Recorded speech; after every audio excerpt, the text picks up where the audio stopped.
दोस्तों मैं मियाँ आसिफ अली ते मेरे नाल मौजूद आ मियाँ अब्दुल रशीद एडवोकेट मरकजी सैकटरी जनरल पंजाबी महाज। ते अज असीं बड़ी अहम खबर के मौके ते गलबात सांझी करन लगे हाँ।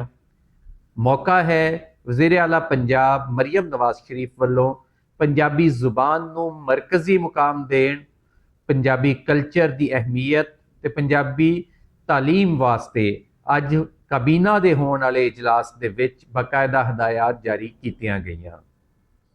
हो सकदा कहण नूं लोकी कहण कि सिर्फ हदायत जारी होईयां, काम ते पता नहीं कदों होना। ते दूजी गल ये कि हदायत जारी होना किड्डा क वड्डा काम है।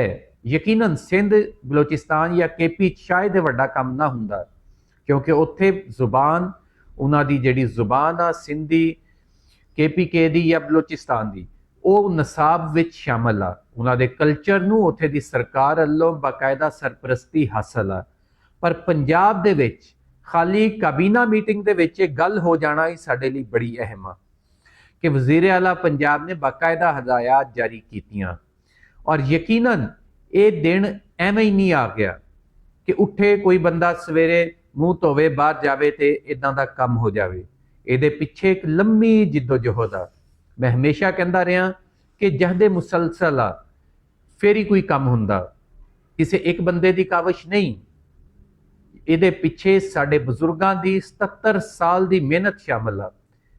बाबा पंजाबी डॉक्टर फकीर मोहम्मद फकीर तो शुरू हो के मुश्ताक भट्ट ते आसिफ खान होना तक, शफकत तनवीर मिर्जा होना तो लैके बाकी कायदीन तक, हर बंदे ने ये अपना हिस्सा पाया, अपना किरदार अदा किया।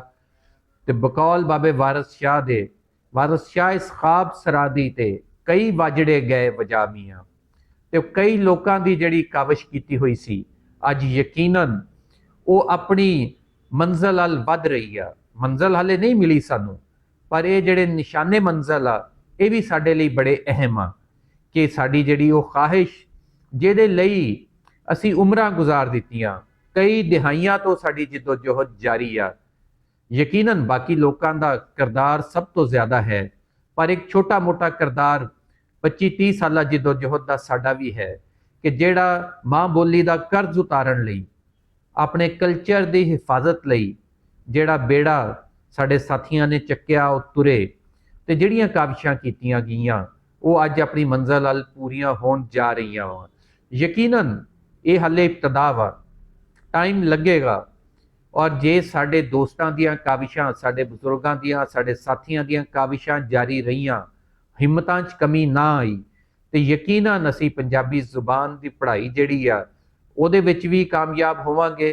पंजाबी कल्चर नूं, पंजाब दा पहचान बनाउण च, पंजाब दी जिहड़ी पहचान असली है उहनूं बहाल करन च भी असीं जरूर कामयाब होवांगे। मियाँ साहब अज दा दिन यकीनन ये रोज़ मुबारक चढ़िया जी, बिल्कुल। ते अगे जावांगे ते इदां दियां खुशखबरियां सानू होर भी मिलणगियां इंशाअल्लाह।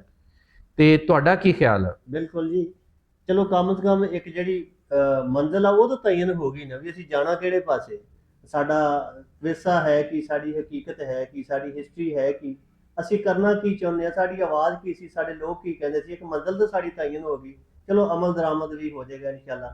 लेकिन सरकार नूं इह ते पता लग गया कि साडे जिहड़े अवाम वो की चाहुंदे।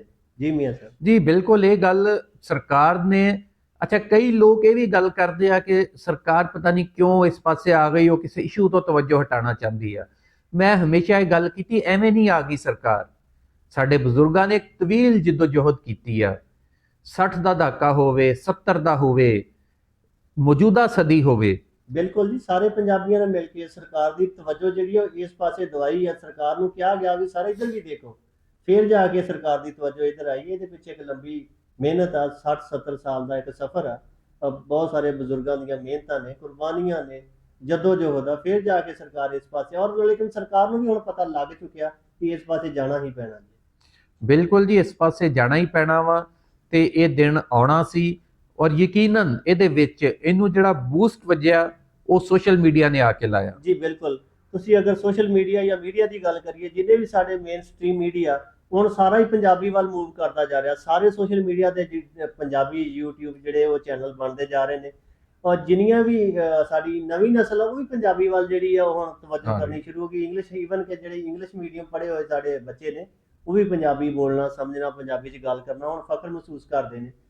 ਜਿਹੜੀ ਅਸੀਂ ਇੱਕ ਹੱਦ ਲਗਾਈ ਗਈ ਸੀ ਵੀ ਸ਼ਾਇਦ ਕੋਈ ਪੰਜਾਬੀ ਜ਼ਬਾਨ ਜਿਹੜੀ ਕੋਈ ਅਨਪੜ੍ਹਾਂ ਦੀ ਜ਼ਬਾਨ ਆ, ਉਹ ਜਿਹੜਾ ਇੱਕ ਲਗਾਇਆ ਗਿਆ ਸੀ ਸਾਡੇ ਉੱਤੇ, ਉਹ ਅਸੀਂ ਤੋੜ ਦਿੱਤਾ। ਔਰ ਲੋਕਾਂ ਨੂੰ ਪਤਾ ਲੱਗ ਗਿਆ ਕਿ ਇੱਕ ਪੂਰੀ ਮੁਕੰਮਲ ਜ਼ਬਾਨ ਹੈ, ਮੁਕੰਮਲ ਕਲਚਰ ਹੈ, ਇੱਕ ਮੁਕੰਮਲ ਹਿਸਟਰੀ ਹੈ, ਸਾਡੀ ਇੱਕ ਵੇ ਆਫ ਲਾਈਫ ਆਈ ਹੈ।